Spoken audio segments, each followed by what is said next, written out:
स्वागत है आपका मेरे YouTube channel maths with Kapil और मैं हूं आपके साथ कपिल ठाकुर। और आज जो हम चैप्टर स्टार्ट करने वाले हैं वो अर्थमेटिक का परसेंटेज चैप्टर है और इसे हम अच्छे से पढ़ेंगे। जैसा कि इसके नाम से ही इसके मतलब का पता चलता है, प्रतिशत। एक्चुअल में प्रतिशत है क्या? अगर हम इसे तोड़ लें, प्रति धन शत, तो शत मतलब क्या होता है? 100 शत, यानी कि कोई भी वस्तु अगर हम 100 पर काउंट करें, कोई भी वस्तु अगर हम 100 पर काउंट करते हैं तो वो होता है प्रतिशत, उसे बोलते हैं हम परसेंटेज। मान लो आपके पास 100 कुर्सियां हैं और उसमें से एक कुर्सी टूटी हुई है, तो आप बोल सकते हो कि 1% कुर्सी टूटी हुई है। मान लो आपके पास 100 कुर्सियां हैं और उसमें से 10 कुर्सी टूटी हुई हैं, तो हम कह सकते हैं कि 10% कुर्सी टूटी हुई है। अगर 50 कुर्सी हैं आपके पास मान लो और उसमें से 10 कुर्सी टूटी हुई है, तो हम अब कह सकते हैं कि 10% कुर्सी टूटी हुई है? नहीं कह सकते। क्यों नहीं कह सकते? क्योंकि ये 50 में से 10 कुर्सी टूटी हुई है। हमें सबसे पहले इस 50 को 100 बनाना पड़ेगा, तो हमें ये पता करना पड़ेगा जब 50 पे 10 कुर्सी टूटी हुई है तो 100 पर कितनी कुर्सी टूटी हुई होंगी। तो 100 पर या तो इसके गुणा कर दो इससे, 100 से। जब 50 पे 10 कुर्सी टूटी हुई हैं तो 100 पर कितनी, तो गुणा कर दो, तो 50 दूनी 100। तो क्या लिख सकते हैं इसे कि 20% कुर्सी टूटी हुई है। हम इसे एक तरह से और लिख सकते हैं। कैसे? देखो, अगर आपके पास 100 कुर्सी हैं और उसमें से एक कुर्सी आपकी टूट गई, यानी कि 100 पर एक कुर्सी टूट गई या 100 में से एक कुर्सी टूट गई, तो हम इसे 1% लिख सकते हैं, डायरेक्ट 1% लिख सकते हैं। 100 में से अगर आपकी 10 कुर्सी टूट गई तो हम 100 पर 10 कुर्सी टूटी हुई है, तो इसे डायरेक्ट हम क्या लिख सकते हैं? 10% कुर्सी टूटी हुई है लिख सकते हैं। लेकिन अगर 50 पे आपकी 25 कुर्सी टूट गई है, 50 में से 25 कुर्सी आपकी टूटी हुई है, तो इसे क्या हम 25% लिख दें? क्या हम इसे 25% लिख सकते हैं? नहीं लिख सकते, क्योंकि ये 50 पर 25 कुर्सी टूटी हुई है, तो इसे हमें 100 बनाना पड़ेगा। इधर जब हम 2 से मल्टीप्लाई करेंगे, 50 की अगर 2 से मल्टीप्लाई करेंगे तो क्या आएगा हमारे पास? 100 आ जाएगा। इधर भी हमें 2 से मल्टीप्लाई करनी पड़ेगी, 25 की 2 से मल्टीप्लाई करेंगे तो क्या आएगा? 50। अगर 25 की हम 2 से मल्टीप्लाई करेंगे तो 50 आएगा, यानी कि 100 पर अब 50 कुर्सी टूटी हुई है, तो इसे हम डायरेक्ट लिख सकते हैं कि 50% कुर्सी टूटी हुई है। लिख सकते हैं कि 50% कुर्सी टूटी हुई है। इसे भी लिख सकते हैं हम 25 कुर्सी, ऐसे भी लिख सकते हैं। कितने पर टूटी हुई थी? 50 पे टूटी हुई थी, तो 100 पर कितनी टूटेगी? 100 से कर लो, 50 दूनी 100, यानी 25 दूनी 50। तो हम अब भी ये कह सकते हैं कि 50 कुर्सी में से अगर 25 टूटी हुई है तो 50% कुर्सी टूटी हुई है। इसका एक तरीका और है, जैसे हम इसे सवालों में लिख सकते हैं। जब सवाल आएंगे तो हम उसे उस प्रकार लिख सकते हैं, कोई कन्फ्यूजन ना हो, इसलिए मैं ये चीज़ आपको सारी बता रहा हूँ। मान लो आपके पास 500 कुर्सियां हैं, उसमें से आपकी 25 कुर्सी टूटी हुई हैं। 500 पर कितनी कुर्सी टूटी हुई है? 25 कुर्सी टूटी हुई हैं। 500 कुर्सी हैं आपके पास, उनमें से कितनी कुर्सी टूटी हुई है? 25 कुर्सी टूटी हुई हैं। तो अगर मैं इस पे 1 पर निकालूं, अगर मैं इसे 1 पर निकालूं, 500 पे कितनी कुर्सी टूटी हुई है? 25 कुर्सी टूटी हुई है। तो अगर 1 पे निकालूं तो 500 इसके बटे में पहुंच जाएगा, इसकी भाग में पहुंच जाएगा। तो 1 पर अगर मैं निकालूं तो क्या हो जाएगा? 25 बटे 500 हो जाएगा। तो 1 पर 25 बटे 500 है, 1 पर 25 बटे 500 है, तो 100 पर निकालनी है, क्योंकि प्रतिशत हमेशा 100 पर काउंट किया जाता है, 100 पर निकाला जाता है, इसलिए मैं इसे 100 पर निकालूंगा।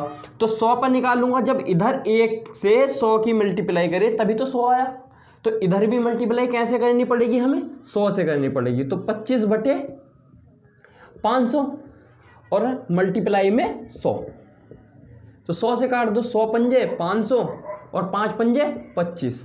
तो इसे हम लिख सकते हैं कि 5% कुर्सी टूटी हुई है। अगर 500 में से 25 कुर्सी टूटी हुई है तो हम इसे लिख सकते हैं कि 5% कुर्सी टूटी हुई है। अब हम सीखते हैं कि किसी भिन्न को प्रतिशत में कैसे बदलते हैं। अगर किसी फ्रैक्शन वैल्यू को हमें परसेंटेज में बदलना हो तो हम कैसे बदलेंगे, तो आइए देखते हैं। अगर मैं आपसे कहूं कि 1 को प्रतिशत के रूप में लिखो तो आप क्या कहोगे कि सिंपल है, अगर इसे हम 100 से मल्टीप्लाई कर दें तो ये प्रतिशत में बदल जाएगी। अगर हम इसे 100 से मल्टीप्लाई करते हैं तो इसे क्या लिख सकते हैं, हम लिख सकते हैं इसे 100%। इसी प्रकार अगर हम 1/2 को डायरेक्टली प्रतिशत के रूप में लिखें तो क्या लिख सकते हैं, इसे लिख सकते हैं, पहले 100 से मल्टीप्लाई कर लो और काट दो, तो कितनी बार कटा, 50 बार। तो इसे हम डायरेक्टली 1/2 को क्या लिख सकते हैं, 50% लिख सकते हैं। इसी प्रकार अगर मैं कहूं कि 1/3 को प्रतिशत के रूप में बदलो तो क्या करेंगे, इसे भी 100 से मल्टीप्लाई करेंगे और जब हम 100 को 3 से भाग देंगे, जब हम 100 को 3 से डिवाइड करेंगे तो क्या आएगा, ये आएगा 33.33%। या हम इसे सही के रूप में भी लिख सकते हैं, इसे लिख सकते हैं हम 33 सही 1/3%। इसी प्रकार 1/4 को हम क्या लिख सकते हैं, डायरेक्टली लिख सकते हैं 25%। चाहे से आप 100 से गुणा करके काट कर देख लो, 25% ही आएगा। इसी प्रकार हम 1/5 को क्या लिख सकते हैं, 1/5 को लिख सकते हैं हम 20%। इसी प्रकार 1/6 को क्या लिख सकते हैं, 1/6 को हम लिख सकते हैं 16.66% या 16 सही 2/3%। आइए और फ्रैक्शन वैल्यू देखते हैं कुछ। 1/7 को अगर मैं कहूं आपसे कि प्रतिशत के रूप में लिखिए तो 1/7 को हम क्या लिख सकते हैं, 14.28% या 14 सही 2/7% लिख सकते हैं। इसी प्रकार अगर मैं कहूं कि 1/8 को प्रतिशत के रूप में लिखो तो 1/8 को क्या लिख सकते हैं हम 12.5% या 12 सही 1/2% लिख सकते हैं। इसी प्रकार मैं आपसे कहूं कि 1/9 को प्रतिशत में बदलो तो 1/9 को क्या लिख सकते हैं हम 11.11% या 11 सही 1/9%। इसी प्रकार अगर मैं कहूं कि 1/10 को क्या लिख सकते हैं तो इसे क्या लिख सकते हैं हम, इसे 10% लिख सकते हैं। इसी प्रकार मैं आपसे कहूं कि 1/11 को क्या लिख सकते हैं, क्या लिखेंगे 1/11 को 9.09% या 9 सही 1/11%। इसी प्रकार मैं आपसे कहूं कि 1/12 को क्या लिखेंगे तो 1/12 को हम क्या लिख सकते हैं 8.33% या 8 सही 1/3%। और इसी प्रकार मैं आपसे कहूं कि 1/13 को क्या लिख सकते हैं तो 1/13 को लिख सकते हैं हम 7 सही 9/13%। और इसी प्रकार हम 1/15 को क्या लिख सकते हैं 6.66% या 6 सही 2/3%। ये कुछ फ्रैक्शन वैल्यू है, हमें ये फ्रैक्शन वैल्यू को याद रखना है और सवालों में यूज करना है। उनकी मदद से हम कुछ ही सेकेंडों में सवालों को सॉल्व कर पाएंगे। आइए अब हम जानेंगे कि किसी प्रतिशत को अगर हम भिन्न में बदलते हैं तो कैसे बदलते हैं। अगर मैं आपसे कहूं कि 150% को सरल कीजिए या 150% को भिन्न में बदलिए तो इसे कैसे बदलेंगे, इसका मतलब क्या होता है, इसके प्रतिशत का मतलब क्या होता है। प्रतिशत का जो मतलब होता है वो होता है 1/100। प्रतिशत का क्या मतलब होता है 1/100। तो इसकी जगह पर क्या रख दें हम 1/100 इस प्रतिशत की जगह पर, तो 150 ऐसे आएगा और प्रतिशत का 1/100। 1 0 से 1 0 कट जाएगा, 5 से काटेंगे 5 × 15 5 दूनी 10 तो क्या आएगा 3/2। इसी प्रकार अगर मैं आपसे कहूं कि 66 सही 2/3% को सरल कीजिए तो क्या करेंगे 3 गुणा इस 66 से करेंगे और ये ऊपर वाला जोड़ देंगे तो 66 या 198 और 2 जोड़ देंगे तो क्या आएगा 200। तो इसे मैं क्या लिख सकता हूँ, इसे लिख सकता हूँ मैं 200/3%। तो 200/3 और प्रतिशत का क्या लगाएंगे हम 1/100। तो इससे जब हम काट देंगे इसे 2 बार कटेगा तो 2/3 इसका आंसर आएगा। इसी प्रकार अगर मैं आपसे कहूं कि 16 सही 2/3% को सरल कीजिए तो क्या करेंगे 16 गुणा 3 से करेंगे 48 और 2 50। तो इसे क्या लिख सकते हैं हम 50/3%। और प्रतिशत को कैसे बदलेंगे 50/3 और ये प्रतिशत का 1/100। जब 50 से हम 100 को काटेंगे 2 बार तो 2 बार कटेगा तो 1/क्या आएगा 3 दूनी 6। तो क्या इसे की भिन्न क्या लिख देंगे हम 1/6। इसी प्रकार अगर मैं आपसे कहूँ कि 20% को भिन्न में बदलो तो इसे कैसे लिखेंगे 20 गुणा प्रतिशत का 1/100। तो 20 से इसे काट देंगे, कितनी बार कटेगा 5 बार, तो इसे मैं क्या लिख सकता हूँ 1/5। अब तक के एग्जाम में जितने भी टाइप के सवाल आए हैं हम उन सब टाइप के सवाल लेंगे और इजी से हाई लेवल तक के सवालों को सॉल्व करेंगे। आइए अब हम जानते हैं कि इन फ्रैक्शन वैल्यू का यूज सवाल में कैसे होता है। तो देखो 400 का 400 ऐसे आएगा, का मतलब होता है गुणा का चिन्ह, तो इसकी जगह पर हम कौन सा चिन्ह लगाएंगे गुणा का चिन्ह। और 75% निकालना है इसका हमें 400 का, तो 75% यानी कि हम अगर 25% की बात करें, 25% की वैल्यू क्या है हमें पता है कि 1/4 है, तो 25% का कितना गुना है 3 गुना। तो अगर मैं इसका 3 गुना करता हूं तो 75% आ जाएगा, तो इसका भी 3 गुना करना पड़ेगा, तो इसका 3 गुना करूंगा तो क्या आएगा 3/4। तो 75% की जगह मैं क्या रख सकता हूँ 3/4, इसकी जगह पे क्या रख सकता हूँ मैं 3/4। और 4 से 400 को काटूंगा तो क्या आएगा 100, और 100 की गुणा 3 से होगी तो क्या होगा 300। ये हमारा आंसर होगा इस सवाल का। आइए इस प्रकार का एक और सवाल देखते हैं कि 300 का 66 सही 2/3% क्या होगा। तो 300 ऐसे आ जाएगा, का के स्थान पर क्या आएगा गुणा का चिन्ह, क्योंकि हम जानते हैं कि 33 सही 1/3% की वैल्यू क्या होती है 1/3। तो ये कितना है इसका, अगर मैं 66 सही 2/3% की बात करूं तो ये 33 सही 1/3% का डबल है। अगर मैं इसे 2 से गुणा करता हूं तो क्या आएगा 66 सही 2/3%। तो इसे भी मुझे कैसे गुणा करनी पड़ेगी 2 से गुणा करनी पड़ेगी। इसे मैं अगर 2 से गुणा करता हूं तो क्या आएगा 2/3। तो 66 सही 2/3% की वैल्यू क्या आ गई 2/3। तो इसकी जगह पर मैं क्या रख सकता हूँ 2/3। अब मैं इसे 3 से काट दूंगा तो क्या आएगा 100 की गुणा अगर मैं 2 से करता हूँ तो क्या आएगा 200। यही हमारा इस सवाल का आंसर है। आइए हम इसी तरह का एक और क्वेश्चन देखते हैं कि 600 का 56 सही 2/3% क्या होगा। 600 ऐसे आ जाएगा गुणा 56 सही 2/3% को अगर मैं तोड़ के लिखता हूं तो ऐसे नहीं लिख सकता, 40 + 16 सही 2/3% लिख सकता हूं इसे। अगर मैं 40 और 16 सही 2/3% को जोड़ता हूं तो क्या आएगा 56 सही 2/3%। तो 600 ऐसे आ जाएगा। 40% की हम वैल्यू रख देंगे, हमें पता है कि 20% की वैल्यू क्या होती है 1/5। तो 40% की क्या होगी इसका डबल हो जाएगा 2/5 प्लस 16 सही 2/3% की वैल्यू क्या होती है 16 सही 2/3% की वैल्यू क्या है 1/6। तो इसकी जगह पर हमें क्या रख दूंगा 1/6। 600 गुणा इसका हम लघुत्तम लेंगे 30 लघुत्तम आएगा, इनका एलसीएम आएगा। तो 5 का पढ़ा अगर हम 30 में पढ़ते हैं तो कितनी बार जाएगा 6 बार जाएगा। 6 की गुणा हम 2 से करते हैं तो क्या आएगा 12। और 6 का पढ़ा 30 में कितनी बार जाएगा 5 बार जाएगा। और 5 की गुणा 1 से करते हैं तो क्या आएगा 5। 600 ऐसे आ जाएगा। 12 और 5 कितने होते हैं 17। 17/30।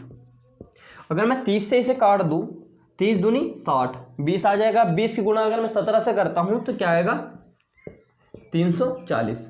यही हमारा इस सवाल का आंसर होगा। आइए एक और सवाल देखते हैं कि 540 का 89.28% क्या होगा।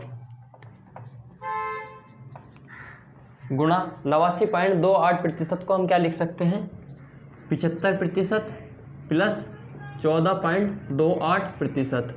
अगर इसको हम अब भी जोड़कर देखते हैं तो क्या आएगा 89.28%। 560 गुणा 75% को हम क्या लिख सकते हैं, जब हम 25% को 1/4 लिख सकते हैं तो 75% इसका 3 गुना है, तो हम इसे क्या लिखेंगे 3/4 लिख देंगे। प्लस का निशान लगाएंगे।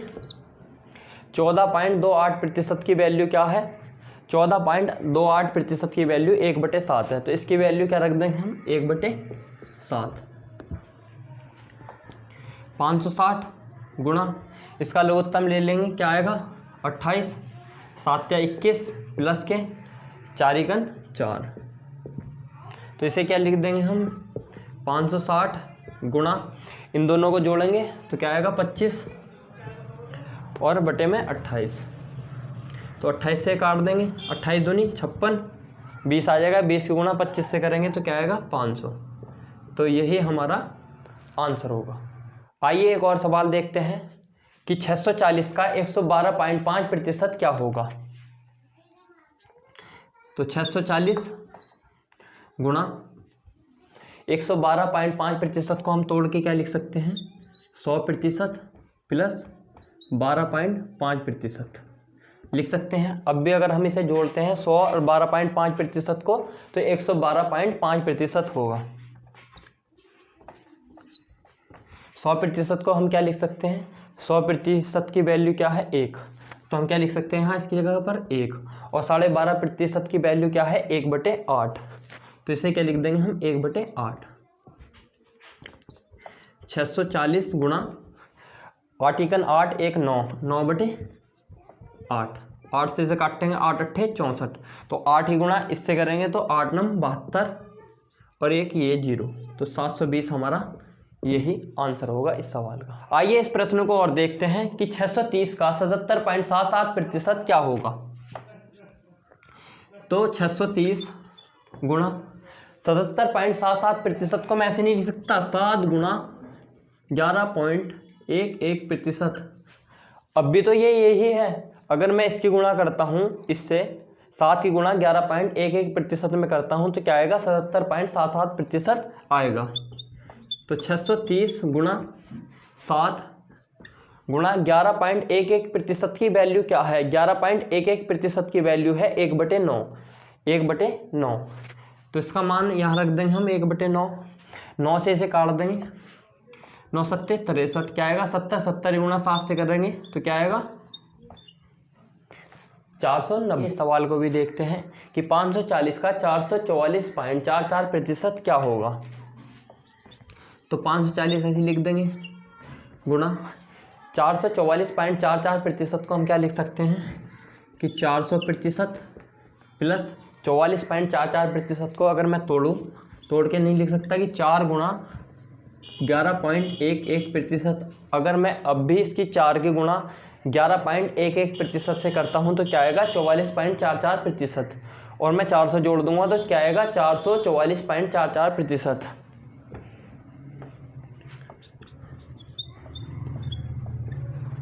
और ये 400% की वैल्यू क्या है, क्योंकि हमें पता है कि 100% को हम क्या लिख सकते हैं 1, 200% को हम क्या लिख सकते हैं 2, तो 400% को क्या लिखेंगे हम 4, प्लस 4 ऐसे आएगा गुणा में 11.11% की वैल्यू क्या होती है 1/9, ये रही। तो इसे क्या लिख देंगे हम 540 गुणा 4 प्लस 4/9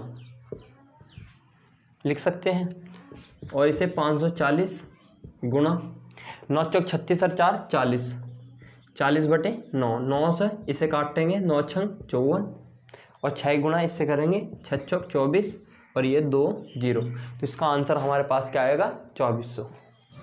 आइए हम इस सवाल को भी देखते हैं कि 1210 का 54.54% माइनस 210 का 28.56% क्या होगा। तो 1210 गुणा 54.54% को मैं ऐसे नहीं लिख सकता, 6 गुणा 9.09%। अब भी ये अगर मैं इसकी गुणा कर दूँ 6 की गुणा 9.09 में करता हूँ तो क्या आएगा 54.54%। इसी प्रकार देखो 210 गुणा, इसे मैं लिख सकता हूँ 2 गुणा 14.28%। अब भी अगर मैं 2 की गुणा इसमें करूँ तो क्या आएगा 28.56% आएगा। चलो तो इसे सॉल्व करते हैं। 1210 गुणा 6, इसका मान क्या है 9.09 का मान क्या है 9.09 का मान है 1/11, तो इसकी जगह पर हम क्या रख देंगे 1/11, माइनस 210 गुणा 2, 14.28% का मतलब क्या है 14.28% का मतलब है 1/7, तो इसकी जगह पर हम क्या रख देंगे 1/7। अब इसे काट लेते हैं, 11 से अगर ये काटेंगे तो 11 बार कटेगा और ये 0, और 7 से इसे काटेंगे तो क्या आएगा 7 या 21। तो इसे गुणा कर लो। 11 गुणा जब मैं इसमें करूँगा तो 11 छंग 66, 660 माइनस 30 गुणा अगर जब मैं 2 से करूँगा तो क्या आएगा 60। जब हम 660 में से 60 घटाएंगे तो क्या आएगा 600। यही इस सवाल का आंसर है। आइए इस सवाल को भी सॉल्व करते हैं कि 43/6 को प्रतिशत में लिखो। तो इसे हम कैसे लिखेंगे कि 6 का पहाड़ा इसमें कितनी बार जाएगा, 6 सत्ते 42, कितना बचा, 1 बचा, 43 था ना ये, तो 1/6। मैं इसको ऐसे नहीं लिख सकता। अब भी तो देखो कि 6 सत्ते 42, 1 43, 43/6, तो अब भी तो इसका मान 43/6 ही है। तो इसे मैं क्या लिख सकता हूँ, 7 को 700% और 1/6 को क्या लिख सकता हूँ मैं, 16 सही 2/3%। अगर मैं इन्हें जोड़ता हूँ तो 700 में 16 सही 2/3% लिखूँ, जोड़ूंगा तो क्या आएगा 716 सही 2/3%। ये हमारा आंसर होगा। आइए हम इस सवाल को भी सॉल्व करते हैं कि 29/3 को प्रतिशत में लिखो। तो 3 का पढ़ा हम 29 में पढ़ेंगे, 29 से कम कम में पढ़ना है। तो 3 नम 27, यह है 29, 27 में गया तो कितना बचा 2, तो हम इसे लिखेंगे 2 और बटे में ये 3 लिख देंगे। अब भी देखो 3 नम 27 और 2 29, 29/3, अब भी तो ये आ गया। तो इसे क्या लिखेंगे हम 9 को 900% नहीं लिख सकते, लिख सकते हैं। 2/3 को क्या लिखेंगे, जब 1/3 की वैल्यू क्या है 33 सही 1/3% है, तो 2/3 की वैल्यू क्या होगी 66 सही 2/3%। तो इसे अगर हम जोड़ के लिखते हैं तो क्या आएगा 966 सही 2/3%। यही इस सवाल का आंसर होगा। अब हम समझेंगे कि किसी भिन्न का प्रतिशत से क्या संबंध होता है। अगर हम 25% को भिन्न में बदलें तो इसे हम क्या लिख सकते हैं, 1/4 लिख सकते हैं, क्योंकि 25/100 करेंगे तो 25 चौका 100, 1/4 लिख सकते हैं इसे भिन्न में। एक्चुअल में इसका मतलब क्या होता है, 1/4 जो भिन्न है इसका मतलब क्या होता है, इसका मतलब होता है मान लो हमारे पास एक रोटी है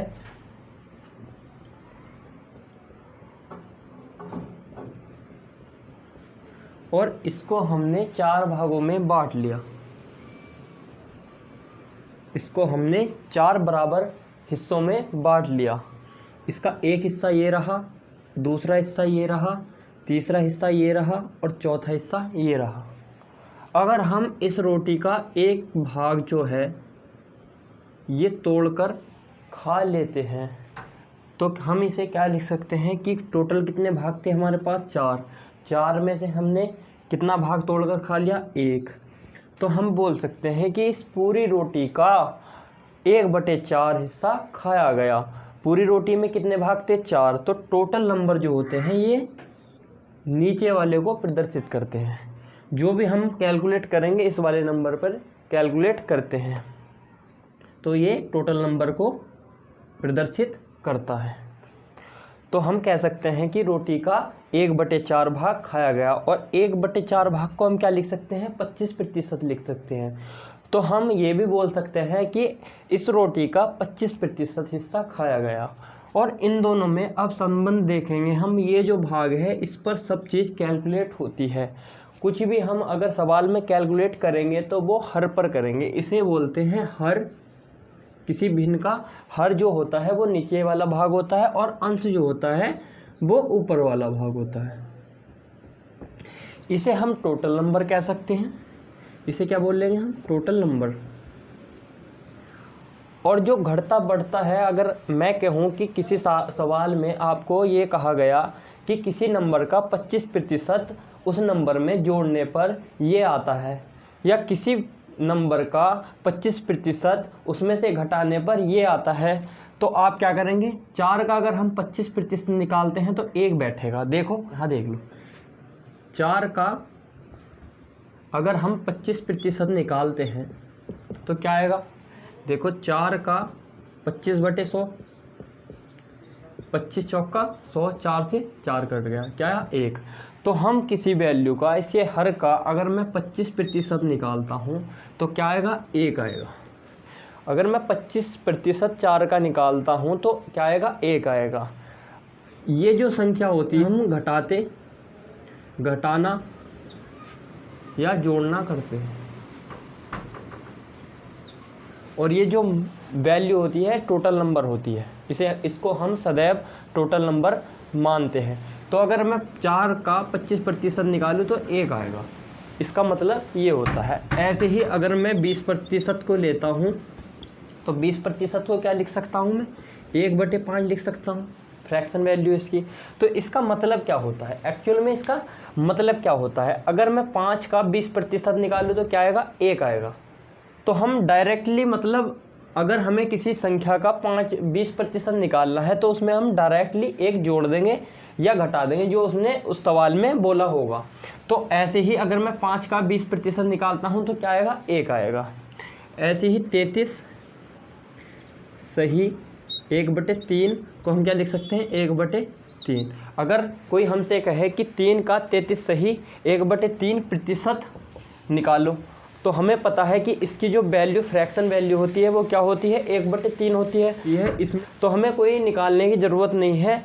हम डायरेक्टली अगर कहा गया कि किसी संख्या का 33 सही 1/3 निकाल कर उसमें जोड़ दो, तो हम क्या करेंगे, 3 का 33 सही 1/3 ना निकाल कर क्या 1 इसमें डायरेक्ट जोड़ दें, क्योंकि हमें डायरेक्ट इसकी वैल्यू का पता है। अब हम इसी कॉन्सेप्ट पर कुछ क्वेश्चन देखेंगे जिससे हमारा कॉन्सेप्ट जो है अच्छे से क्लियर होगा। तो जैसा कि आपकी स्क्रीन पर दिख रहा है सवाल कि एक संख्या को 33 सही 1/3% बढ़ाने पर वह 240 हो जाती है, तो वह संख्या क्या है। तो जैसा कि इस सवाल में कहा है कि 33 सही 1/3% को क्या लिख सकते हैं, हम इसे लिख सकते हैं 1/3।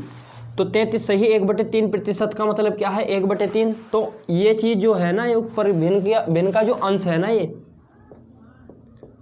तो ये मैंने बताया था कि ये बढ़ता घटता है। तो ये मूल संख्या 3 थी और 1 इसमें बढ़ा दी हमने, ऐड कर दी, तो कितनी हो गई, 4।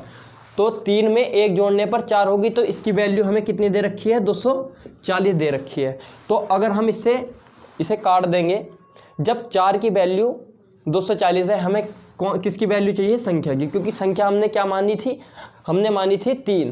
तो किसकी वैल्यू चाहिए हमें, 3 की। तो 4 की वैल्यू 240 है, तो 3 की वैल्यू क्या होगी, जब 4 की वैल्यू 240 है तो 1 की वैल्यू क्या होगी, तो 4 इसके बटे में चला जाएगा, जब बटे में चला जाएगा तो 240/4 हो जाएगा, और 4 से इसे काटेंगे, 4 छंग 24, 60 आएगा। तो 1 की वैल्यू कितनी होगी, 60। तो 3 की वैल्यू क्या होगी, तो 3 की वैल्यू हम 1 को 3 से मल्टीप्लाई करेंगे तो क्या आएगा, 3 आएगा, और 60 को भी 3 से हमें मल्टीप्लाई करना होगा। तो क्या आएगा, 36 18 180। तो हमारा जो आंसर आएगा वो आएगा 180। आइए हम इसी तरह का एक और सवाल देखते हैं कि एक संख्या है जिसको 16% बढ़ाने पर वह 261 हो जाती है, तो वह संख्या क्या है। तो कितने प्रतिशत बढ़ाना है हमें, 16% बढ़ाना है। 16% की अगर मैं फ्रैक्शन वैल्यू की बात करूं तो इसे मैं क्या लिख सकता हूं, 16% को मैं क्या लिख सकता हूं, 16 ऐसे आ जाएगा और प्रतिशत का 1/100। तो इसे अगर मैं काटता हूं तो कैसे काटूंगा, 4 से, 4 चौक 16 और ये 25 बार कट जाएगा 4 से। तो इसकी वैल्यू क्या आ गई, 4/25। तो इस फ्रैक्शन को मैं क्या लिख सकता हूं, 4/25। यानी कि 25 जो थी ये मूल संख्या थी। अगर मैं इसका 16% निकालता हूं क्या आएगा, 4 आएगा। तो सवाल में कहा है कि ये जो मूल संख्या है इसका 16% यानी कि 4 इसमें जोड़ा जाता है तो क्या 261 आता है। तो अगर मैं 25 में 4 जोड़ता हूं तो क्या आएगा, 29 आएगा। और मुझे वैल्यू किसकी फाइंड करनी है, वो 25 की करनी है। तो 25 में 4 जोड़ा तो क्या आया, 29 आया, 261 दिया है। 29 की वैल्यू कितनी दी है, 261 दी है। तो 29 से अगर मैं 261 को काटता हूं तो कितनी बार कटेगा, 9 बार। अगर मैं 29 की मल्टीप्लाई 9 से करूंगा तो 261 आएगा। तो 1 की वैल्यू क्या आएगी, 9 आएगी, क्योंकि 29 इसके बटे में चला जाएगा। तो अगर मैं 29 से इसे काटूंगा तो क्या आएगा, 9 आएगा। तो 1 की वैल्यू 9 आएगी। तो मुझे किसकी वैल्यू चाहिए, मुझे चाहिए है 25 की वैल्यू, क्योंकि मूल संख्या ये फाइंड करा रहा है जो संख्या थी। तो इसकी गुणा मैं किससे करूंगा, 25 से करूंगा। तो इसकी गुणा 25 करूंगा, 25 आ जाएगा। तो इसकी भी गुणा किससे करनी पड़ेगी, 25 से करनी पड़ेगी। अगर मैं 9 की गुणा 25 से करता हूं तो क्या आएगा, 225 आएगा। चलिए अगला प्रश्न देखते हैं। यदि किसी संख्या का 58 सही 1/3% उस संख्या से घटाया जाता है तो हमें 500 मिलता है, मूल संख्या का 25% क्या होगा, ये बताना है हमें मूल संख्या का 25% क्या होगा। तो जैसे कि हमें पता है कि इसमें परसेंटेज वैल्यू क्या दे रखी है 58 सही 1/3%। अगर मैं इसकी फ्रैक्शन वैल्यू की बात करूँ तो कैसे निकलेगी, तो 58 को तोड़ लो 50% और प्लस 8 सही 1/3%, ऐसे तोड़ सकते हैं हम इसे। इसका मतलब क्या होता है, इसकी फ्रैक्शन वैल्यू 1/2 प्लस इसकी फ्रैक्शन वैल्यू क्या होती है, इसकी फ्रैक्शन वैल्यू होती है 1/12। तो इसका एलसीएम ले लेंगे, क्या आएगा 12। 2 का पहाड़ा 12 में कितनी बार जाएगा 6, 6 एकन 6 प्लस 12 का पहाड़ा 12 में एक बार 1 एकन 1, तो क्या हो गया 6 प्लस 1 क्या हो गया 7/12। तो इसकी फ्रैक्शन वैल्यू हम क्या लिख सकते हैं, हम लिख सकते हैं इसकी 7/12 लिख देंगे। उसने बोला है कि मूल संख्या कौन सी है हमारे पास, ये हमने मूल संख्या 12 मान रखी है, उसके अकॉर्डिंग हमें पता नहीं है, हमें बताना है कि वह संख्या कौन सी है। तो मूल संख्या ये है, तो मूल संख्या में से अगर 58 सही 1/3% यानी कि 7 घटाया जाता है, क्या कर रहे हैं घटाया जाता है, तो हमें क्या प्राप्त होता है 500। अगर 12 में से हम 7 घटाएंगे, 12 में से हम 7 घटाएंगे तो क्या आएगा 5 आएगा। तो 5 की वैल्यू उसने कितनी दे रखी है, उसने दे रखी है 500। 5 की वैल्यू क्या है 500। तो 1 की वैल्यू यहाँ से निकाल लूँगा मैं, तो 5 इसके बटे में चला जाएगा। 1 की वैल्यू अगर मैं यहाँ से निकाल लूँ तो 5 इसके बटे में चला जाएगा, और जब 5 से 500 काटेंगे तो क्या आएगा 100। तो 1 की वैल्यू 100 हो गई। तो हमें क्या की वैल्यू चाहिए है, हमें चाहिए मूल संख्या की। तो मूल संख्या क्या है 12, तो हमें 12 की वैल्यू चाहिए, तो इसे मैं 12 से गुणा करूँगा तो क्या आएगा 12। तो 12 की वैल्यू इधर भी 12 से गुणा होगी, तो जब मैं 100 की 12 से गुणा करूँगा तो क्या आएगा 1200।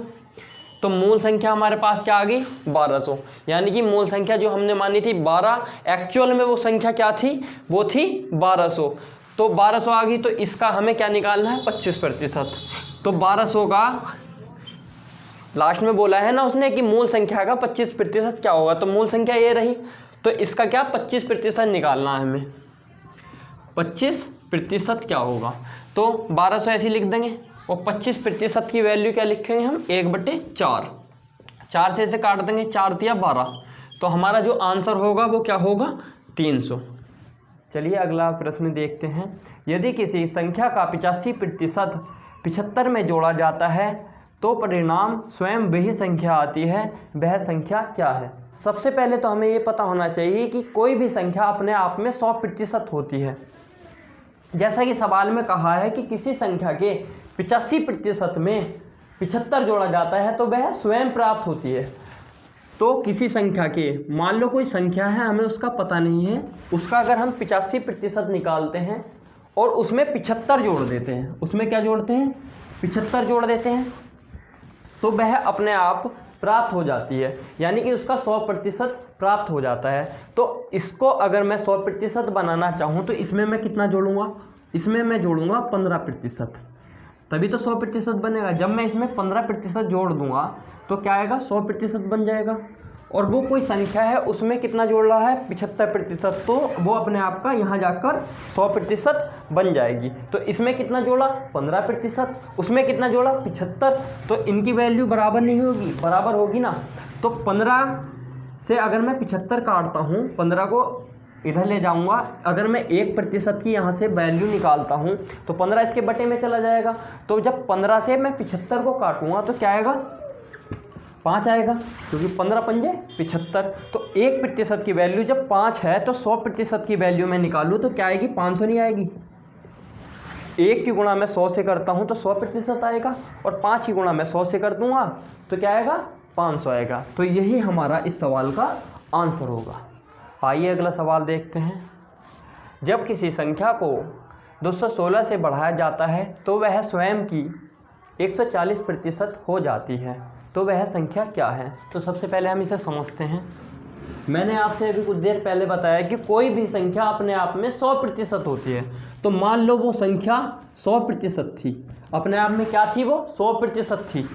तो उसमें हमने कितना जोड़ा, उसमें हमने जोड़ा 216, तो वो किस में बदल गई, वो 140% में बदल गई। पहले कितनी थी 100%, अब कितनी बदल गई 140% में। तो कितने जोड़ने पर 216, तो कितनी बढ़ी 40% बढ़ी, क्यों बढ़ी? क्योंकि हमने इसमें 216 जोड़ा, तो इसकी वैल्यू क्या है? 216। अब क्या करेंगे, यहाँ हमें 100% फाइंड करना है, तो इसे 4 से काट लो, 4 × 2 = 40। इसे 4 से काटेंगे तो क्या आएगा? 4 × 5 = 20 और 4 × 4 = 16। तो 10% की वैल्यू क्या है? 54। तो 100% की कितनी होगी? इसे हमने 10 से गुणा कर दी। इसे अगर हम 10 से मल्टीप्लाई करते हैं तो क्या आएगा? 100%। और इसे भी जब 10 से हम गुणा करेंगे तो क्या आएगा? 540। तो 540 ही हमारे क्वेश्चंस का आंसर है। चलो इस सवाल को भी देखते हैं। दो संख्याओं का योग 520 है। यदि बड़ी संख्या में 4% की कमी की जाती है तथा छोटी संख्या में 12% की वृद्धि की जाती है तो प्राप्त संख्याएं बराबर होती हैं, तो छोटी संख्या क्या है? तो हमें बताना है इसमें छोटी संख्या क्या है। मान लिया हमारे पास दो संख्याएं हैं x और y। इसको मान लिया हमने बड़ी संख्या और इसको मान लिया हमने छोटी संख्या। तो ये अभी बराबर नहीं है। ये बराबर कब होंगी? जब मैं इसमें 4% की कमी कर दूंगा और इसको 12% बढ़ा दूंगा। तो कोई भी संख्या अपने आप में कितनी होती है? 100% होती है। तो इसमें 4% की कमी करनी है, तो 100 में से मैं 4 घटा दूंगा, तो ये अपने आप की कितनी हो जाएगी? 96%। ये अपने आप की कितनी हो जाएगी? 96%। और ये कितनी होगी? ये होगी अपने आप में 112%। ठीक, ये होगी 96% और ये होगी 112%। अब ये बराबर हैं। अगर मैं इसमें काटता हूँ तो परसेंटेज के चिन्ह से परसेंटेज का चिन्ह कट जाएगा और 16 से काट दो, 16 × 6 = 96 और 16 × 7 = 112। अगर मैं इनके x और y के रेशियो की बात करूँ, इनके अनुपात की बात करूँ, तो y इसके नीचे आ जाएगा, तो x/y बराबर लगा लूँ 7/, ये 6 घूम के नीचे चला जाएगा इसके 6। तो x की क्या वैल्यू आ गई? 7 और y की वैल्यू क्या आ गई? 6। तो सवाल में दिया है कि दो संख्याओं का योग 520 है। तो ये हमारे पास दो संख्या आ गई, तो हमारे अकॉर्डिंग इनका योग कितना है? हमारे अकॉर्डिंग इनका योग है 13। 7 6 13 और सवाल के अकॉर्डिंग इनका योग कितना है? 520।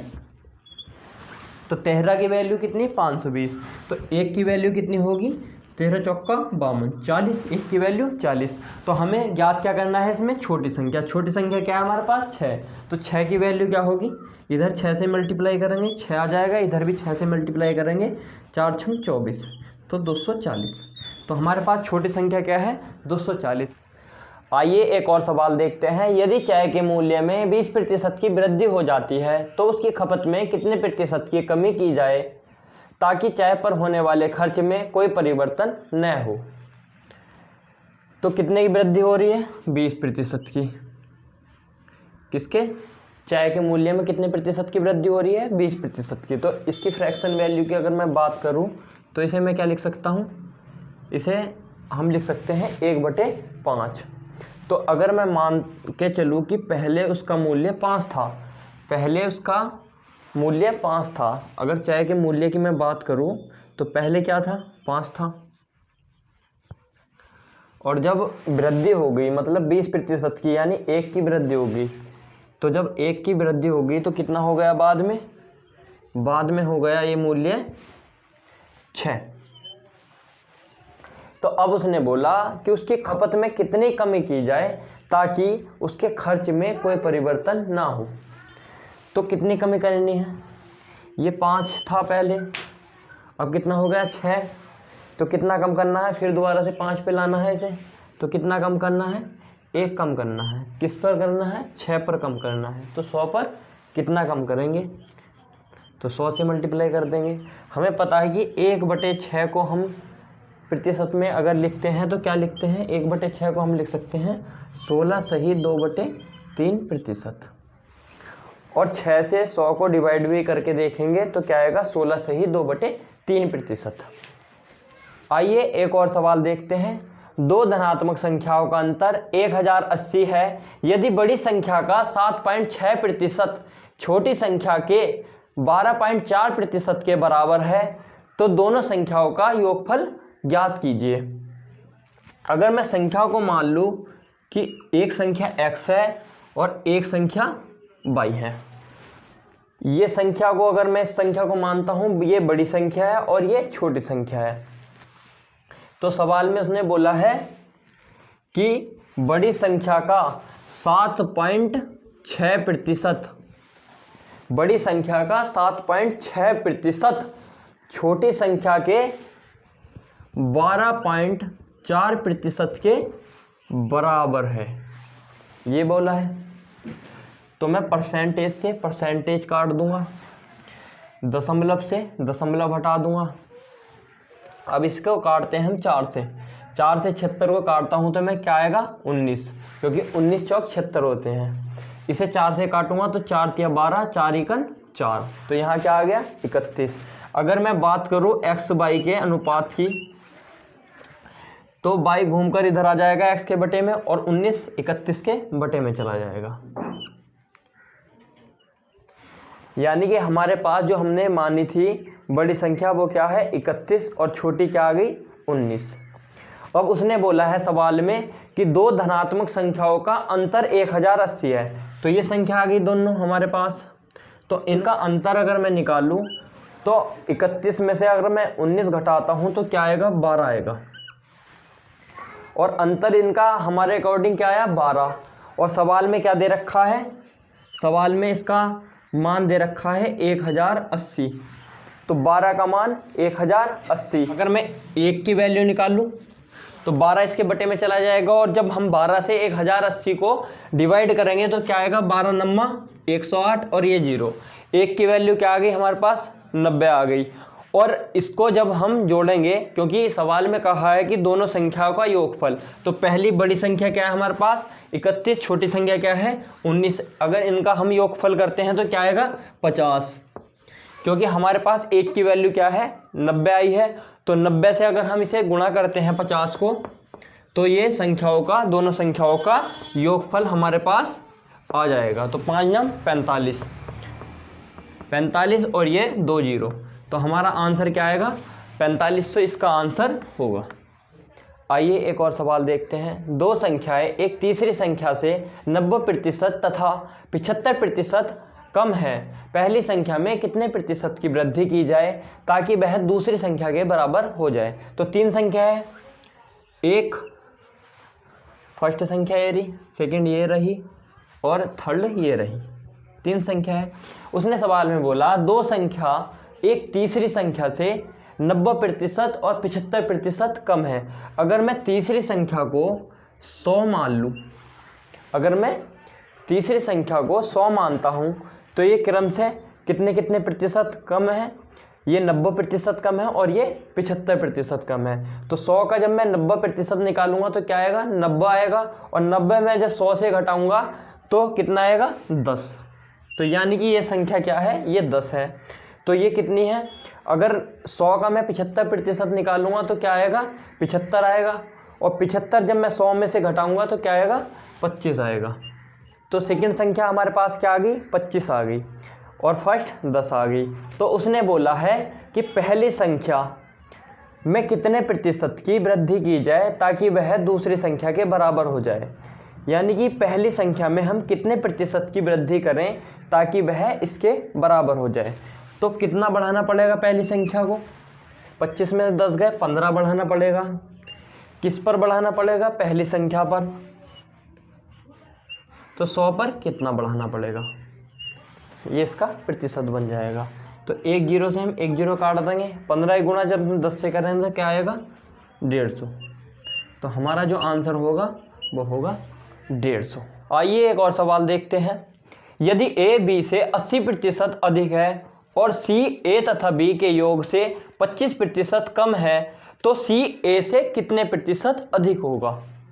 तो हमारे पास a b और c, उसने बोला है कि a जो है वो b से 80% अधिक है। अगर मैं इसे 100 मानता हूँ तो ये इससे 80% अधिक है, तो 80 अधिक होगी तो कितनी होगा 180।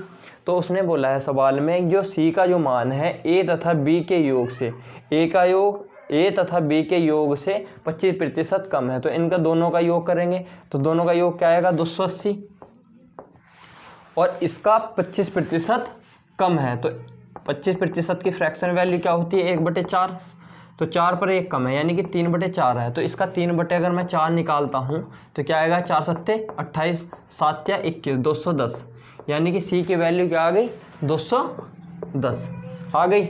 और उसने सवाल में बोला है कि जो सी का जो मान है वो ए के मान से कितना अधिक है, ये हमसे मालूम किया है। तो 180 और 210, मतलब 210 में से अगर मैं 180 घटाता हूँ तो कितना आएगा 30, और किससे अधिक है मतलब 180 से, मतलब ए के मान से सी का मान कितना अधिक है 30 अधिक है। किससे अधिक है 180 से, तो 100 पर कितना होगा, तो 3 से अगर मैं इसे काटता हूँ तो 0 से 0 कट जाएगा और 3 छंग 18, तो 6 से अगर मैं 100 को डिवाइड करूँ तो क्या आएगा 16 से ही 2/3%। आइए एक और सवाल देखते हैं। ए सी से 50% अधिक है और बी सी से 25% अधिक है, तो ए बी से कितने प्रतिशत अधिक होगा।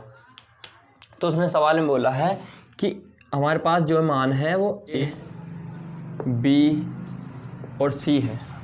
उसने बोला कि ए जो है वो सी से 50% अधिक है, तो अगर मैं इसकी वैल्यू 100 मान लूँ और इससे कितना अधिक है 50%, तो ये कितना होगा 150।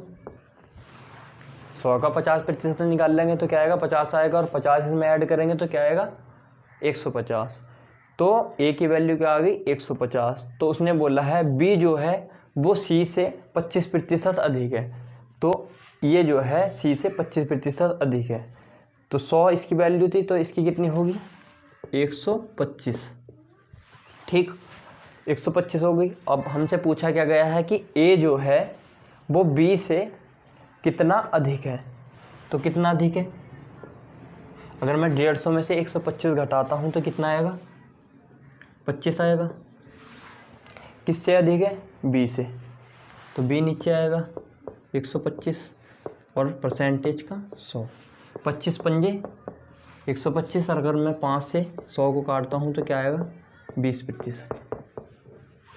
यही हमारे सवाल का आंसर है। चलिए एक क्वेश्चन और देखते हैं। 60 ग्राम 2 किलो का कितने प्रतिशत है, कि 60 ग्राम जो है 60 ग्राम 2 किलो का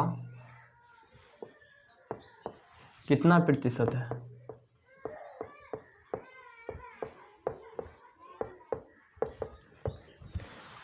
तो 60 ग्राम 2 किलो का कितने प्रतिशत है, तो ये जो का है ना का, इससे पहले वाली जो वैल्यू होती है वो हमेशा भिन्न के नीचे वाले हिस्से में आती है। जैसे कि अगर मैं बात करूं कि 60 ग्राम, तो 60 ग्राम किसका 2 किलो का कितने प्रतिशत है, तो 2 kg नीचे आएगा, और प्रतिशत का 100 आएगा। ये वैल्यू हमें फाइंड करनी है, पर इन दोनों के जो मान हैं वो एक ही में होने चाहिए। ग्राम में है तो ग्राम में कन्वर्ट कर लो, चाहे किलो में है तो इसे किलो में बदल लो। तो हम क्या करेंगे, इसको हम ग्राम में कन्वर्ट कर लेंगे।